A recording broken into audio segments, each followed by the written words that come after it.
ଦିନକୁ ଦିନ ପରିବାର ମଧ୍ୟରେ ତିକ୍ତତା ବୃଦ୍ଧି ପାଇବାରେ ଲାଗିଛି। ବୃଦ୍ଧ ପିତାମାତାଙ୍କୁ ନିଜ ସନ୍ତାନମାନେ ଆଉ ପୂର୍ବ ଭଳି ସମ୍ମାନ ଦେଉନାହାନ୍ତି। ତେଣୁ ସେମାନେ ଆଜି ଅବହେଳିତ ଅବସ୍ଥାରେ ରହିଛନ୍ତି। ପରିବାରରେ କିଭଳି ନିଜେ ନିଜ ଭିତରେ ସୁସମ୍ପର୍କ ବଜାୟ ରହିବ ସେ ମହତ ଉଦ୍ଦେଶ୍ୟକୁ ନେଇ ଭଞ୍ଜନଗର ରୋଟାରୀ କ୍ଲବ ତରଫରୁ କୋଲାଡ ସରସ୍ୱତୀ ଶିଶୁ ମନ୍ଦିରଠାରେ ଆଶୀର୍ବାଦ ଭିକ୍ଷା କାର୍ଯ୍ୟକ୍ରମ ଅନୁଷ୍ଠିତ ହୋଇଛି। ଏଥିରେ ମୁଖ୍ୟ ଅତିଥି ରୂପେ ପୂର୍ବତନ କଲେଜ ଅଧ୍ୟକ୍ଷା ଉଷା ପାଢ଼ୀ ଯୋଗଦେଇ ପିତାମାତା ହେଉଛନ୍ତି ପରିବାରର ଗୋଟିଏ ଗୋଟିଏ ସ୍ତମ୍ଭ, ତେଣୁ ସେମାନଙ୍କୁ ଅନ୍ୟମାନଙ୍କ ମଜବୁତ କରି ରଖିବା ଉଚିତ। ହେଲେ ଯାଇ ପରସ୍ପର ମଧ୍ୟରେ ଏକତା ଓ ଶାନ୍ତି ଶୃଙ୍ଖଳା ଯୋଗୁଁ ହସ ଖୁସିରେ ଦିନ କଟିବ ବୋଲି କହିଥିଲେ।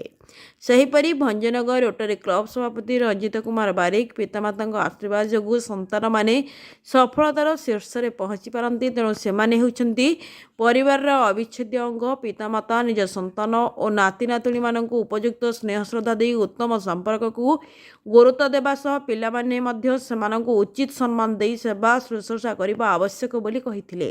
ଏ କାର୍ଯ୍ୟକ୍ରମରେ ସ୍ଥାନୀୟ ଅଞ୍ଚଳର 150 ଜଣ ଜେଜେବାପା ଓ ଜେଜେମାଙ୍କୁ ସମ୍ମାନିତ କରାଯାଇଛି।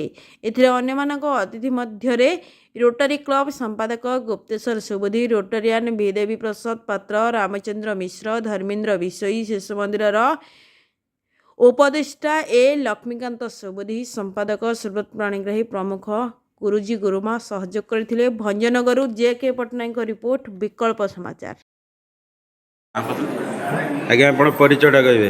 ମୁଁ ହେଉଛି Ranjit Kumar Barik, rotary district 3260 miracle maker president.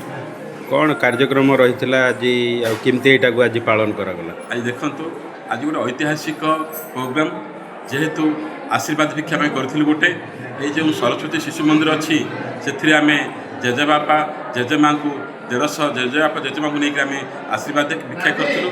Message ଦେଇଥିଲୁ ସମାଜ ପାଇଁ, ଆଜିର ଜେଜେବାପା ଜେଜେମା କ'ଣ ସମାଜ ପାଇଁ ତାଙ୍କର କ'ଣ ଅବଦାନ ରହିଛି, ପିଲାଙ୍କ ପାଇଁ ତାଙ୍କର ଅବଦାନ କ'ଣ, ତାହାର ମେସେଜ ଦେବା ପାଇଁ ଆମେ ଆଜି ଏ ପ୍ରୋଗ୍ରାମଟା କରିଥିଲୁ।